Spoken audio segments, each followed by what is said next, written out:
Hello dears, welcome back to ISKSC English. Hello dear students. നമ്മൾ discuss ചെയ്യുന്നത് reading and writing English എന്ന് പറയുന്ന പേപ്പറിലെ രണ്ടാമത്തെ ബ്ലോക്കിലെ മൂന്നാമത്തെ യൂണിറ്റ് ആണ്. അപ്പോൾ നമ്മൾ ഡിസ്കസ് ചെയ്യുന്ന മൂന്നാമത്തെ യൂണിറ്റിൻ്റെ പേര് റീഡിംഗ് കോംപ്രിഹെൻഷൻ എന്നുള്ള യൂണിറ്റ് ആണ്. അപ്പോൾ ഇന്ന് നമ്മൾ എടുക്കുന്നത് ഈ മൂന്നാമത്തെ യൂണിറ്റിലെ സ്കിൽസ് ഫോർ റീഡിംഗ് കോംപ്രിഹെൻഷൻ എന്നുള്ളതാണ്. അതായത് എന്തെല്ലാം സ്കിൽസാണ് റീഡിംഗ് കോംപ്രിഹെൻഷൻ എന്ന് പറഞ്ഞു കഴിഞ്ഞാൽ വായിച്ച് മനസ്സിലാക്കുക. അപ്പോൾ ഒരു സംതിങ് എന്തായിക്കോട്ടെ അത് കോംപ്രിഹെൻഡ് ചെയ്യുന്നതിന് എന്തെല്ലാം സ്കിൽസ് വേണം. അപ്പോൾ നേരെ നമുക്ക് കാര്യങ്ങളിലേക്ക് പോവാം. The ability to recognise the words, the capacity to retain information, the competence to scan backward and forward to relevant words and phrases, and the comprehension of signals from sentence structure and punctuations. അപ്പോൾ എന്തൊക്കെയാണ് പറയുന്നത്? ഒന്നാമതായിട്ട് പറയുന്നത് the ability to recognize the words and the capacity to retain information. അതായത് വാക്കുകളെ recognise ചെയ്യുക, വാക്കുകളെ മനസ്സിലാക്കുക, വാക്കുകളെ തിരിച്ചറിയാനുള്ള കഴിവ്, വാക്കുകൾ അവയുടെ മീനിങ് ഇതെല്ലാം മനസ്സിലാക്കാനുള്ള കഴിവ്. കപ്പാസിറ്റി ടു റീറ്റെയിൻ ഇൻഫോർമേഷൻ, അറിവ് നിലനിർത്താനുള്ള കപ്പാസിറ്റി. ഇൻഫോർമേഷൻ റീറ്റെയിൻ ചെയ്യാം, അറിവ് നിലനിർത്താനുള്ള capacity. The competence to scan backward and forward to relevant words and phrases, പ്രധാനപ്പെട്ട വാക്കുകളിലേക്കും ഫ്രേസുകളിലേക്കും പോവാനുള്ള, ബാക്ക്വേർഡ് ആൻഡ് ഫോർവേഡ് പ്രധാനപ്പെട്ട വാക്കുകളിലേക്ക് ഫ്രേസുകളിലേക്ക് മുന്നിലോട്ടും പിന്നിലോട്ടും പോവാനുള്ള കഴിവ്. Comprehension of signals from sentence structure and punctuation, സെൻറ്റൻസിൻ്റെ ഘടനയിൽ നിന്നും അതുപോലെ തന്നെ പങ്ക്ച്വേഷനിൽ നിന്നും സിഗ്നൽസ് കോംപ്രിഹെൻഡ് ചെയ്യാനുള്ള കഴിവ്. സിഗ്നൽസ് എന്ന് വെച്ച് കഴിഞ്ഞാൽ അർത്ഥവുമായി ബന്ധപ്പെട്ട സൂചന നൽകുന്ന പദങ്ങൾ, അത്തരം പദങ്ങൾ, അതിനാണ് നമ്മൾ സിഗ്നൽസ് എന്ന് പറയാം. അവ തിരിച്ചറിയാനുള്ള കഴിവ്. Among many other skills and processes are required to make connections between parts of the passage in order to build up an interpretation. അതായത് ഒരുപാട് among many other skills and processes, ഒരുപാട് സ്കില്ലുകളും അതുപോലെ തന്നെ പ്രോസസ്സുകൾക്കും ഇടയിൽ ഈ പറഞ്ഞ കാര്യങ്ങൾ are required to make connections between parts of the passage in order to build up an interpretation. അതായത് നല്ലൊരു ഇൻ്റർപ്രിട്ടേഷൻ, നല്ലൊരു വ്യാഖ്യാനം ബിൽഡപ്പ് ചെയ്യുന്നതിന്, ഉണ്ടാക്കിയെടുക്കുന്നതിന് നമ്മളുടെ കൈവശമുള്ള പാസേജിലെ ഭാഗങ്ങളെ തമ്മിൽ, അല്ലെങ്കിൽ പാസേജിലെ പാർട്സ്, ആ പാർട്സിൻ്റെ കണക്ഷൻസ് മനസ്സിലാക്കിയെടുക്കുന്നതിന് ഈ പറഞ്ഞ കാര്യങ്ങൾ അല്ലെങ്കിൽ എബിലിറ്റീസ് അനിവാര്യമാണ്. Such skills improve our reading comprehension ability. ഈ പറഞ്ഞ സ്കില്ലുകൾ, അതായത് recognise words, capacity to retain information, competence to scan backward and forward to relevant words, last one comprehension of signals from sentence structure and punctuation. ഈ skills improve our reading comprehension ability, നമ്മളിലെ reading comprehension ability മെച്ചപ്പെടുത്തി തരും. Reading comprehension is a task that is only partially contained inside the text. അപ്പോൾ reading comprehension എന്ന് പറഞ്ഞാൽ ഒരു പ്രയാസമുള്ള ജോലിയാണ്, അല്പം ആയാസമുള്ള, റിസ്ക് ഉള്ള ജോലിയാണത്. ഈ റീഡിംഗ് കോംപ്രിഹെൻഷൻ എന്ന് പറയുന്നത് ഭാഗികമായിട്ടേ ടെക്സ്റ്റിനകത്ത് വരുന്നുള്ളൂ. ഒരാൾ കോംപ്രിഹെൻഡ് ചെയ്യുന്ന കാര്യങ്ങൾ, മനസ്സിലാക്കിയെടുക്കുന്ന കാര്യങ്ങൾ പൂർണ്ണമായും ആ ടെക്സ്റ്റിനകത്തുള്ളതല്ല. കാര്യങ്ങൾ മുഴുവനായും ടെക്സ്റ്റിനകത്ത് ക്ലിയർ ആയിട്ട് ഓപ്പൺ ആയിട്ട് പറയുന്നതല്ല. പല കാര്യങ്ങളും ആ വ്യക്തിയുടെ കഴിവും അറിവും ഉപയോഗിച്ച് കണ്ടെത്തുന്നതാണ്. The interaction between the text and the reader's interpretation of it leads to a deep understanding. പലപ്പോഴും ഒരു ടെക്സ്റ്റ്, ആ ടെക്സ്റ്റിനെ കുറിച്ച് അല്ലെങ്കിൽ ആ ടെക്സ്റ്റുമായി ബന്ധപ്പെട്ട് റീഡർ ഒരു ഡീപ്പ് അണ്ടർസ്റ്റാൻഡിങ്ങിലേക്ക്, വളരെ ആഴത്തിലുള്ള ഒരു അണ്ടർസ്റ്റാൻഡിങ് റീഡർക്ക് ലഭിക്കുന്നതിന് ലീഡറെ സഹായിക്കുന്നത് എന്താണ്? Interaction between the text and readers interpretation of it. അതായത് ആ ടെക്സ്റ്റുമായി റീഡറുടെ ഇൻട്രാക്ഷൻ, അതുപോലെ തന്നെ ആ ടെക്സ്റ്റിനെ റീഡർ ഇൻ്റർപ്രറ്റ് ചെയ്യുന്നതുമാണ്. ഈ രണ്ട് കാര്യങ്ങൾ, ടെക്സ്റ്റുമായിട്ടുള്ള ഇൻട്രാക്ഷനും അതുപോലെ തന്നെ ഇൻ്റർപ്രിട്ടേഷനുമാണ് റീഡർക്ക് ഒരു ഡീപ്പ് അണ്ടർസ്റ്റാൻഡിങ് ടെക്സ്റ്റിനെ കുറിച്ച് നൽകുന്നത്. Each of us read a book differently. As a result we generate a variety of view points upon a similar content. ഒരു പുസ്തകം നമ്മൾ പല ആളുകൾ വായിക്കുമ്പോൾ നമ്മൾ പലരും ആ ഒരു പുസ്തകത്തെ പല രീതിയിലായിരിക്കും മനസ്സിലാക്കുന്നത്. മാത്രമല്ല, generate variety of view points upon a similar content. അതുകൊണ്ട് തന്നെ ഒരു സെയിം കണ്ടന്റ്, ഒരേ പുസ്തകം തന്നെ നമ്മൾ പലരും വായിക്കുമ്പോൾ നമ്മൾ പലരും ആ കണ്ടന്റുമായി ബന്ധപ്പെട്ട് അല്ലെങ്കിൽ ആ പുസ്തകവുമായി ബന്ധപ്പെട്ട് വ്യത്യസ്തമായിട്ടുള്ള കാഴ്ചപ്പാടുകൾ, വ്യത്യസ്തമായിട്ടുള്ള വ്യൂ പോയിന്റ്സ് നമ്മൾ ജനറേറ്റ് ചെയ്യുന്നു. The movie versions of a book we have read rarely live up to our anticipated versions. അതായത് ഒരു പുസ്തകത്തിൻ്റെ വ്യത്യസ്തമായിട്ടുള്ള മൂവി വേർഷൻസ്, ഒരു പുസ്തകവുമായി ബന്ധപ്പെട്ട വ്യത്യസ്തമായ സിനിമകൾ ഒരിക്കലും എന്ത് സംഭവിക്കാറില്ല? Live up to our anticipated versions. ആ പുസ്തകവുമായി നമ്മളുടെ ധാരണ, നമ്മളുടെ ചിന്തയിൽ ആ പുസ്തകവുമായി ബന്ധപ്പെട്ട് ഒരു കോംപ്രിഹെൻഷൻ ഉണ്ടായിരിക്കും. ആ ഒരു തലത്തിലേക്ക്, ആ ഒരു ലെവലിലേക്ക് ആ ഒരു മൂവിയുടെ വ്യത്യസ്തമായിട്ടുള്ള ആ ഒരു പുസ്തകത്തിൻ്റെ വ്യത്യസ്തമായിട്ടുള്ള മൂവി വേർഷൻസ് ഒരു പക്ഷേ നമ്മളുടെ കോംപ്രിഹെൻഷൻ്റെ തലത്തിലേക്ക് വരണമെന്നില്ല. We can discover that we have read the same line very differently when we discuss what we have read with others. നമ്മൾ വായിച്ച ഒരു ലൈന് നമ്മൾ മറ്റുള്ളവരുമായി ഡിസ്കസ് ചെയ്യുമ്പോഴായിരിക്കും നമ്മൾ മനസ്സിലാക്കുന്നത്. നമ്മൾ അവരിൽ നിന്നും ഒരുപാട് വ്യത്യസ്തമായിട്ടാണ് ആ ലൈൻ നമ്മൾ മനസ്സിലാക്കിയത്. We can also discover that our interpretations conflict with others' intended message.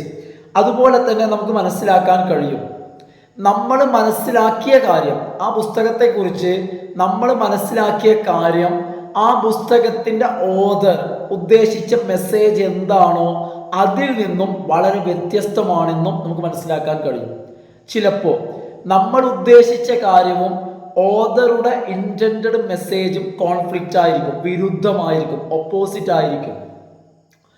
Although complex and challenging to understand, these variations in human response and imagination, മനുഷ്യൻ്റെ സങ്കല്പങ്ങളും അതുപോലെ തന്നെ മനുഷ്യൻ്റെ പ്രതികരണങ്ങളിലുള്ള വ്യത്യാസങ്ങൾ മനസ്സിലാക്കുക എന്നുള്ളത് വളരെ സങ്കീർണവും അതൊരു വെല്ലുവിളിയാണെങ്കിലും are at the core of reading comprehension. Reading കോംപ്രിഹെൻഷൻ്റെ കോർ എന്ന് പറയുന്നത്, അല്ലെങ്കിൽ റീഡിംഗ് കോംപ്രിഹെൻഷൻ എന്ന് പറയുന്നത് ഈ ചലഞ്ചിങ് ആയിട്ടുള്ള, വെല്ലുവിളിയായിട്ടുള്ള ഈ ടാസ്ക് ഏറ്റെടുക്കുക, അല്ലെങ്കിൽ ഈ ടാസ്ക്കാണ് റീഡിംഗ് കോംപ്രിഹെൻഷൻ്റെ കോർ എന്ന് പറയുന്നത്.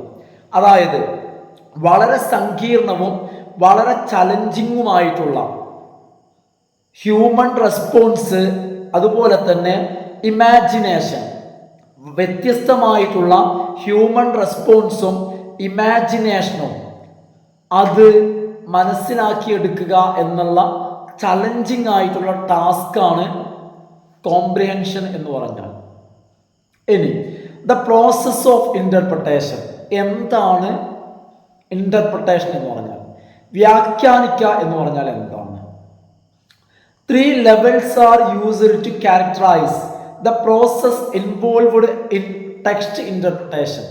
ഒരു ടെക്സ്റ്റിനെ വ്യാഖ്യാനിക്കുക എന്ന് പറയുന്ന പ്രോസസ്സ്, ആ പ്രോസസ്സിനെ കുറിച്ച് നമ്മൾ സംസാരിക്കുകയാണെങ്കിൽ ആ പ്രോസസ്സിന് 3 ലെവൽസ് അടങ്ങിയിട്ടുണ്ട്. അതിൻ്റെ ഒന്നാമത്തെ ലെവൽ എന്ന് പറയുന്നത് വിച്ച് ഈസ് ദി ലിംഗ്വിസ്റ്റിക്. ഒന്നാമത്തെ ലെവൽ എന്ന് പറയുന്നത് ലിംഗ്വിസ്റ്റിക് ആണ്. ഇന്റർപ്രിട്ടേഷന്റെ ഫസ്റ്റ് ലെവൽ എന്ന് പറയുന്നത് ഭാഷാപരമായിട്ടുള്ളതാണ്. ഈ ഒരു ലെവലിൽ reader recognises and analyses particular words and their meanings. ഈ ഒരു ലെവലിൽ റീഡർ ചില പ്രത്യേക വാക്കുകളെ, ആ വാക്കുകളുടെ അർത്ഥങ്ങളെ മനസ്സിലാക്കിയെടുക്കുന്നു. ഇതാണ് ലിംഗ്വിസ്റ്റിക് എന്ന് പറയുന്ന ലെവല്. രണ്ടാമത്തെ ലെവലിൽ, ആ രണ്ടാമത്തെ ലെവലിനെ വിളിക്കുന്നത് മൈക്രോ സ്ട്രക്ചർ എന്നാണ് രണ്ടാമത്തെ ലെവലിനെ വിളിക്കുന്നത്. The second method is called micro structure. It requires reader to understand. ഈ ഒരു ലെവലിൽ റീഡർ മനസ്സിലാക്കുന്നു and comprehend the content of bigger sections of text rather than just reading words alone. അതായത് വെറുതെ വാക്കുകൾ, കേവലം വാക്കുകൾ വായിക്കുക എന്നതിലുപരിയായിട്ട് ഒരു പുസ്തകത്തിൻ്റെ വലിയ ഭാഗങ്ങൾ, പ്രധാന ഭാഗങ്ങളിലെ ആശയങ്ങൾ മനസ്സിലാക്കുക, കണ്ടന്റ് മനസ്സിലാക്കുക എന്നുള്ളതാണ് രണ്ടാമത്തെ സെക്ഷനിൽ റീഡർ ചെയ്യുന്നത്. ഈ രണ്ടാമത്തെ സെക്ഷനെ, രണ്ടാമത്തെ ലെവലിനെ മൈക്രോ സ്ട്രക്ചർ എന്നാണ് വിളിക്കുക. In the third level the reader recognizes and analyzes themes, topics and genre of the text. മൂന്നാമത്തെ ലെവല്, ഈ ലെവലിനെ വിളിക്കുന്നത് മാക്രോ സ്ട്രക്ചർ എന്നാണ് വിളിക്കുന്നത്. ഈ ലെവലിൽ reader recognises and analyses themes, topics, ഒരു വർക്കിൻ്റെ അല്ലെങ്കിൽ എന്തായിക്കോട്ടെ അതിൻ്റെ തീംസും അതിൻ്റെ ടോപ്പിക്സും എല്ലാം റെക്കഗ്നൈസ് ചെയ്യുകയും വിശകലനം ചെയ്യുകയും ചെയ്യും. And genre of the text, ആ ഒരു ടെക്സ്റ്റ് ഏത് വിഭാഗത്തിൽപ്പെട്ടതാണ്, ഏത് ടൈപ്പിൽപ്പെട്ടതാണെന്ന് തിരിച്ചറിയുകയും ചെയ്യുന്നു, മനസ്സിലാക്കുകയും ചെയ്യുന്നു. ഈ ഒരു മൂന്നാമത്തെ ലെവലിനെ വിളിക്കുന്നത് മാക്രോ സ്ട്രക്ചർ എന്നാണ് വിളിക്കുന്നത്. These 3 levels of categorisation of reading comprehension form together a method. Reading കോംപ്രിഹെൻഷന്റെ ഈ 3 ലെവലുകളും ചേർന്ന് ഒരു മെത്തേഡ് രൂപപ്പെടുന്നു. റീഡിംഗ് കോംപ്രിഹെൻഷന്റെ 3 ലെവലുകളും ചേരുന്ന മെത്തേഡ്, ആ മെത്തേഡിനെയാണ് നമ്മൾ ടെക്സ്റ്റ് ബേസ് എന്ന് വിളിക്കുന്നത്. അപ്പൊ ടെക്സ്റ്റ് ബേസ് എന്ന് പറഞ്ഞാൽ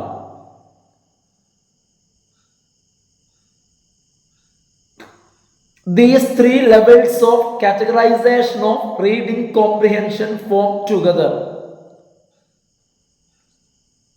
is called text base. The individual interpretation of the reader about the textual content is then integrated. അതായത് ഒരു റീഡറുടെ കയ്യിൽ ഒരു ടെക്സ്റ്റ് കിട്ടിക്കഴിഞ്ഞാൽ ആ റീഡർ ആ ടെക്സ്റ്റ് വായിച്ചിട്ട് റീഡറുടേതായിട്ടുള്ള ഒരു ഇന്റർപ്രിട്ടേഷൻ ഉണ്ടാക്കുന്നു. അപ്പോൾ റീഡർ എന്ത് ചെയ്യും? Individual interpretation of the reader about the text. അങ്ങനെ റീഡർ വായിച്ചുണ്ടാക്കുന്ന ആ ഒരു ഇൻഡിവിജ്വൽ ഇന്റർപ്രിട്ടേഷനെ integrated with interpretation formed through the existing information or knowledge of the reader. അപ്പോൾ ഒരു റീഡറുടെ കയ്യിൽ ഒരു ടെക്സ്റ്റ് കിട്ടിക്കഴിഞ്ഞാൽ റീഡർ ആ ടെക്സ്റ്റ് വായിച്ച് ഒരു ഇൻഡിവിജ്വൽ ഇന്റർപ്രിട്ടേഷൻ ഉണ്ടാക്കും. അതിനുശേഷം ആ ഇൻഡിവിജ്വൽ ഇന്റർപ്രിട്ടേഷനെ ആ റീഡറുടെ തന്നെ അയാൾക്ക് ഉള്ള അയാളുടെ ഇൻഫർമേഷൻ, അയാളുടെ നോളേജ്, ഇതിൻ്റെ അടിസ്ഥാനത്തിൽ ആ ടെക്സ്റ്റിനെ കുറിച്ച് അയാൾ ഉണ്ടാക്കിയെടുക്കുന്ന അയാളുടെ ഇൻഫർമേഷൻ, ആ ഇൻഫർമേഷനുമായിട്ട് അല്ലെങ്കിൽ ആ ഇന്റർപ്രിട്ടേഷനുമായിട്ട് ഇൻ്റഗ്രേറ്റ് ചെയ്യുന്നു, യോജിപ്പിക്കുന്നു. അപ്പോൾ ഇവിടെ 2 തരത്തിലുള്ള ഇന്റർപ്രിട്ടേഷനാണ് ഇൻ്റഗ്രേറ്റ് ചെയ്യുന്നത്. ഒന്നാമത്തേത് റീഡർ ടെക്സ്റ്റ് വായിച്ചുണ്ടാകുന്ന ഇൻഡിവിജ്വൽ ഇൻ്റർപ്രിട്ടേഷൻ. രണ്ടാമത്തേത് ആ റീഡറുടെ വ്യക്തിപരമായിട്ടുള്ള അറിവ്, ഇൻഫർമേഷൻ, നോളേജ്. ഇതിൻ്റെ അടിസ്ഥാനത്തിൽ ആ റീഡർ ആ പുസ്തകത്തെക്കുറിച്ച് റീഡർക്ക് ഉണ്ടാകുന്ന ഇൻ്റർപ്രിട്ടേഷൻ. ഈ രണ്ട് ഇൻ്റർപ്രിട്ടേഷൻ. അപ്പോൾ നമ്മളൊരു കാര്യം മനസ്സിലാക്കണം, ഇതിൽ രണ്ടാമത്തെ ഇൻ്റർപ്രിട്ടേഷൻ, അതായത് ഒരു വ്യക്തിയുടെ എക്സിസ്റ്റിംഗ് ഇൻഫർമേഷൻ, നോളേജ്, അതിൻ്റെ അടിസ്ഥാനത്തിൽ ഉണ്ടാവുന്ന ഇൻ്റർപ്രിട്ടേഷൻ എന്ന് പറയുന്നത് ഓരോ വ്യക്തിയെ ആശ്രയിച്ചായിരിക്കും. കാരണം ഓരോ വ്യക്തിയുടെയും ഇൻഫർമേഷൻ, അവരുടെ നോളേജ് എന്നുള്ളത് തികച്ചും ഓരോ വ്യക്തിയെയും ആശ്രയിച്ചുള്ളതാണ്. ഇങ്ങനെ ഈ രണ്ട് ഇൻഫർമേഷനും തമ്മിൽ, രണ്ട് ഇൻ്റർപ്രിട്ടേഷനും, രണ്ട് വ്യാഖ്യാനങ്ങളും തമ്മിൽ ചേർന്നുണ്ടാകുന്നതാണ് സിറ്റുവേഷൻ മോഡൽ. Situation model. അങ്ങനെ ഈ രണ്ട് ഇൻ്റർപ്രിട്ടേഷനും കൂടി ചേർന്നിട്ട് situation model is being developed here, in which ഈ സിറ്റുവേഷൻ മോഡൽ എന്ന് പറയുമ്പോൾ the readers at first obtain meaning of the text only through textual information. അതായത് ഇവിടെ എന്താ ചെയ്യുന്നതെന്ന് വെച്ച് കഴിഞ്ഞാൽ, റീഡർ ആ ടെക്സ്റ്റ് വായിച്ചിട്ട് ആ ടെക്സ്റ്റിൽ എന്താണോ പറയുന്നത് അത് മനസ്സിലാക്കിയിട്ട് ഒരു ഇൻ്റർപ്രിട്ടേഷൻ അല്ലെങ്കിൽ ഒരു വ്യാഖ്യാനം ഉണ്ടാകുന്നു. അതിനുശേഷം reader think beyond textual meaning. ആ ടെക്സ്റ്റിൽ പറഞ്ഞ കാര്യങ്ങൾക്ക് അപ്പുറം അയാളുടെ ബുദ്ധിയും അയാളുടെ അറിവും വെച്ച് അയാൾ ചിന്തിക്കുന്നു. അങ്ങനെ ആ ടെക്സ്റ്റിനെ കുറിച്ച് അയാൾ ഇൻ്റർപ്രിട്ടേഷൻ ഉണ്ടാക്കുന്നു. ഇപ്പം അയാളുടെ കൈവശം രണ്ട് ഇൻ്റർപ്രിട്ടേഷനായി. And integrate textual meaning with general knowledge. അങ്ങനെ എന്ത് ചെയ്യുന്നു, അയാൾ ആദ്യം വായിച്ചുണ്ടായ ടെക്സ്റ്റുവൽ ഇൻ്റർപ്രിട്ടേഷൻ, ആ ഇൻ്റർപ്രിട്ടേഷനെ അയാളുടെ ജനറൽ നോളേജുമായിട്ട് ഇൻ്റഗ്രേറ്റ് ചെയ്യുന്നു, കൂടിക്കലർത്തുന്നു. അങ്ങനെ എന്ത് ചെയ്യുന്നു, ഒരു ഇൻ്റർപ്രിട്ടേഷൻ ഉണ്ടാകുന്നു. ഈ ഇൻ്റർപ്രിട്ടേഷനാണ് സിറ്റുവേഷൻ മോഡൽ. ദിസ് ഹെൽപ്സ്, ഇത് സഹായിക്കുന്നു. This helps them to reach personal or emotional level interpretation of textual content. ഇവിടെയാണ് റീഡറുടെ emotional or personal level interpretation. ഇതാണ് emotional or personal level interpretation. അതായത് ആദ്യം അയാൾ ടെക്സ്റ്റ് വായിച്ച് ടെക്സ്റ്റിൽ പറയുന്ന കാര്യങ്ങളുടെ അടിസ്ഥാനത്തിൽ ഇൻ്റർപ്രിറ്റ് ചെയ്യുന്നു. അതിനുശേഷം അയാളുടെ ബുദ്ധി വെച്ച് ചിന്തിച്ചിട്ട് ഒരു ഇൻ്റർപ്രിട്ടേഷൻ ഉണ്ടാക്കുന്നു. അങ്ങനെ ആദ്യത്തെ ഇൻ്റർപ്രിട്ടേഷനും രണ്ടാമത്തെ ഇൻ്റർപ്രിട്ടേഷനും കൂടി ഇൻ്റഗ്രേറ്റ് ചെയ്തിട്ട് വരുമ്പോൾ എന്തായിട്ട് മാറുന്നു, personal or emotional level interpretation of the textual content ലഭിക്കുന്നു. We are inspired to read. നമുക്ക് വായിക്കാൻ നല്ല പ്രചോദനം ഉണ്ടാവും. എപ്പോൾ? When the subject we are reading is something we can fully comprehend and motivate us. നമ്മൾ വായിക്കുന്ന സാധനം എന്ത് പുസ്തകമായിക്കോട്ടെ അത് നമുക്ക് മുഴുവനായിട്ട് മനസ്സിലാക്കാൻ കഴിയുകയാണെങ്കിൽ നമുക്ക് വായിക്കാനുള്ള ഒരു ഇൻസ്പിരേഷൻ, നമ്മൾ ഇൻസ്പയർഡ് ആവും.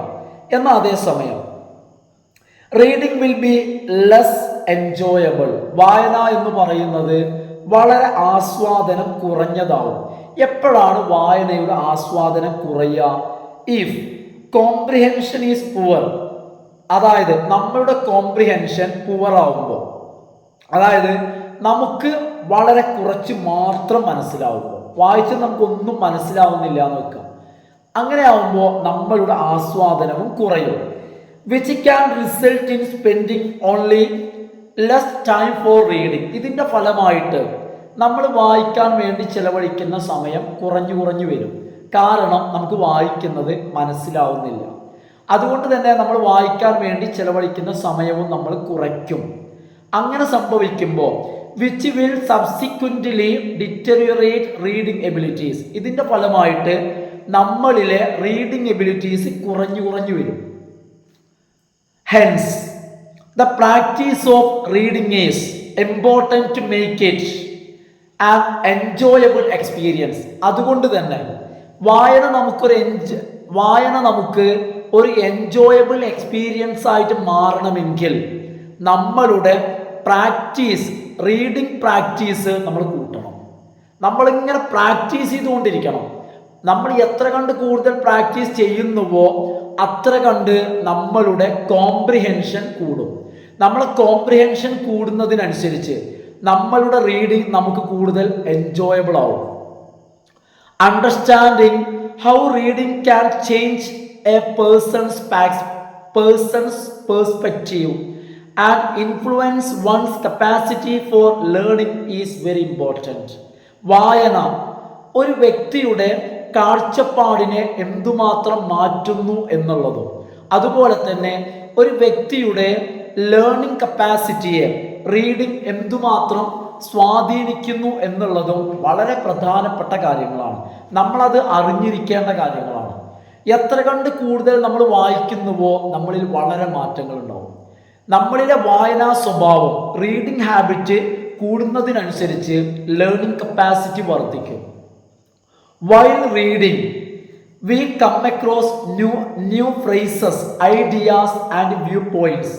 നമ്മൾ വായിക്കുമ്പോൾ നമുക്ക് പുതിയ വേർഡ്സ് കിട്ടും, ഫ്രേസസ് കിട്ടും, ഐഡിയാസ് കിട്ടും, വ്യൂ പോയിന്റ്സ് കിട്ടും. That both test and broaden our understanding. ഇത് നമ്മളുടെ അണ്ടർസ്റ്റാൻഡിങ്ങിനെ, നമ്മളുടെ ധാരണയെ, നമ്മുടെ കോംപ്രിഹെൻഷനെ ബ്രോഡൻ ചെയ്യുന്നു, വിശാലമാക്കുന്നു. അങ്ങനെ നമ്മൾ എത്ര കൂടുതൽ വായിക്കുന്നുവോ അതിനനുസരിച്ച് നമ്മളുടെ അണ്ടർസ്റ്റാൻഡിങ്ങും നമ്മളെ കോംപ്രിഹെൻഷനും ഡെവലപ്പ് ചെയ്യുന്നു. അതിനനുസരിച്ച് റീഡിങ് നമുക്ക് കൂടുതൽ കൂടുതൽ എൻജോയബിൾ ആയിട്ട് മാറുന്നു. അപ്പോൾ ഇത്രയാണ് മൂന്നാമത്തെ യൂണിറ്റ്.